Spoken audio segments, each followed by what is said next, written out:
Right, it's now time to look at the busiest club in the Premier League this transfer window, newly promoted Nottingham Forest. We're joined by Forest fan and sports broadcaster Max Hayes. Good morning to you, Max. Great to see you on Good Morning Transfers. Now, Nottingham Forest back in the Premier League after a 23-year wait. I know that you're extremely excited about that, and so many signings as well. Can you even believe the way this summer has gone? Yeah, good morning, Tom. Great to talk to you again, mate. No, not really. It's been a really busy period for Forest, but probably almost justified considering the amount of players last season that we had on loan, and you could look at Forest as almost a bit of a championship squad last season. Of course, financial fair play stops Forest, like the other two clubs that went up with us, Bournemouth and Fulham, with parachute payments. It stops Forest almost creating a Premier League ready squad for us to go up. So Forest's team was only worth about 6 million last season. So it was crucial that we got Premier League quality players in, but also players to replace the likes of Jed Spence, who went out. Of course, Lewis Grabban out of contract. Taiwo Awoniyi comes in to replace him. And then, of course, you've got Nico Williams to replace Spence. Dean Henderson comes in, a proven Premier League goalkeeper, to replace Bryce Samba. So it's definitely justified, Tom. We've just been incredibly busy, and I think Forest fans are shocked that it's been a couple of days now since we made the last signing. Yeah, I haven't got time to list the 84 signings that you've made so far, or something like that this summer. But which particular transfers stand out to you? What's the one you're most excited about?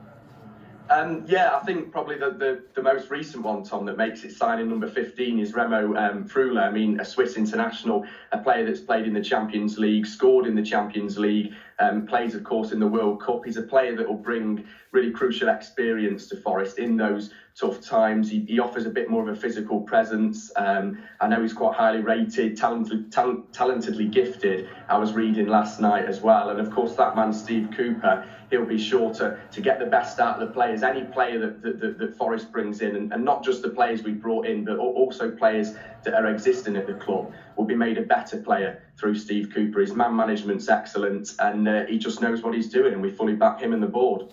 Yeah, fans very, very happy with their manager at the moment, which is great to see. Now, more players, they are going to come in. You've been heavily linked with Neil Maupay. We know that there's interest there as well. Hassam Aouar, who a couple of years ago was...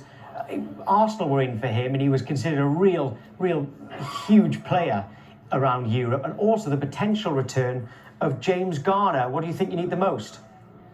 Probably Hassam Aouar, Tom.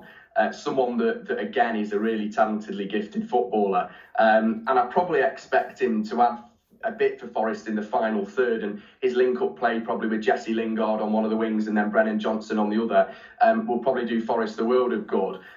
You can look at Neil Maupay and think that Forest need another striker. Of course, Taiwo Awoniyi was the kind of club record signing to start the transfer window off, and he was supposed to be the kind of fastest player in Berlin last year. So he's been good, but we haven't seen much of Taiwo yet. So, we're still waiting for him to settle in, really. Of course, you've got options like Sam Surridge on the bench still as well. So whether we need another striker as well, of course, as Emmanuel Dennis recently signed, someone that scored 10 goals for Watford in the season they were relegated. So lots of options, but for me, probably Aouar, someone that can offer something different. And of course, we'd like to see Jimmy Garner back at the City Ground if he could. He was part of that promotion-winning team. There's a lot of sentiment towards him, and we just hope maybe we could get that deal over the line as well, because again, he's someone that can offer so much to that Forest team. Great stuff, Max. Hopes it keeps going well. See you soon. Cheers, Tom. Thanks, mate.